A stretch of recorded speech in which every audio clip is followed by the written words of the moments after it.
అండి, అందరికీ నమస్కారం. వెల్కమ్ టు ఇట్లు మీ మధు. ఈరోజు మన వీడియోలో దేవీ నవరాత్రుల్లో అమ్మవారికి 7వ రోజు నైవేద్యంగా పెట్టే కదంబం చేసుకుందాం. ఈ కదంబం ప్రసాదంగానే కాదండి, లంచ్ బాక్స్లో కూడా చాలా ఈజీగా చేసుకోవచ్చు. చాలా రుచిగా ఉంటుంది. సింపుల్ ప్రాసెస్లో ఈ కదంబం ఎలా చేసుకోవాలో చూద్దాం.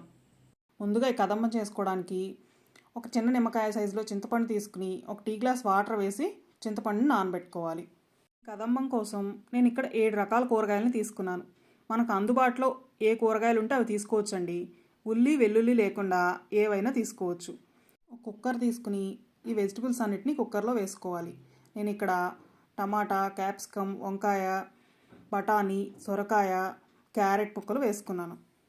ఒక చిన్న టీ గ్లాస్ వాటర్ వేసుకుని ఒక అర స్పూన్ సాల్ట్ కూడా వేసుకుని కుక్కర్ మూత పెట్టి స్టవ్ని హై ఫ్లేమ్లో పెట్టి కుక్కర్ ఒక విజిల్ వచ్చే వరకు ఉడికించి తీసుకోవాలి.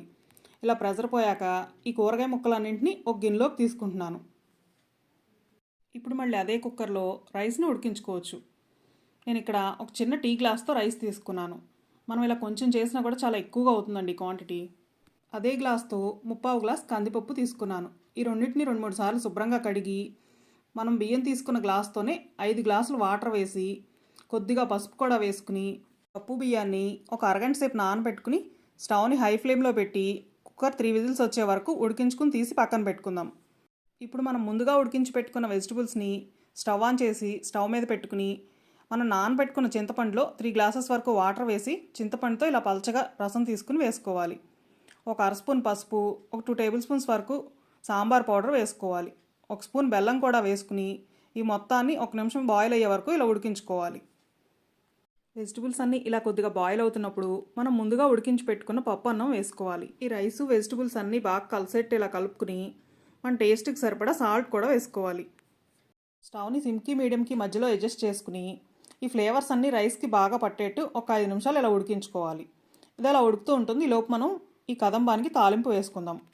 స్టవ్ ఆన్ చేసి ఒక తాలింపు గిన్నె పెట్టుకుని ఒక 2 టేబుల్ స్పూన్స్ నెయ్యి వేసుకుని నెయ్యి హీట్ అయ్యాక ఒక స్పూన్ ఆవాలు, ఒక స్పూన్ జీలకర్ర, 4 ఎండుమిర్చి, కొద్దిగా ఇంగువ, కరివేపాకు కూడా వేసుకుని ఇవన్నీ ఇలా బాగా ఫ్రై అయ్యాక స్టవ్ ఆఫ్ చేసుకుని ఈ తాలింపును ఉడుకుతున్న కదంబంలో వేసుకోవాలి. పైనుంచి కొద్దిగా కొత్తిమీర కూడా వేసుకుని స్టవ్ ఆఫ్ చేసుకుంటే కదంబం రెడీ అవుతుంది. ఆఫ్ చేసుకుని ఈ తాలింపు మొత్తం బాగా కలిసేట్టు ఇలా మిక్స్ చేసుకోవాలి. ఈ కదంబం నేను చెప్పినట్టు ఈ కొలతలతో ట్రై చేస్తే చల్లారాక కూడా మీకు గట్టిపడకుండా ఇదే టెక్స్చర్తో ఉంటుంది. అమ్మవారికి ఎంతో ప్రీతికరమైన ఈ కదంబం ఈ నవరాత్రుల్లో మీరు కూడా ట్రై చేయండి.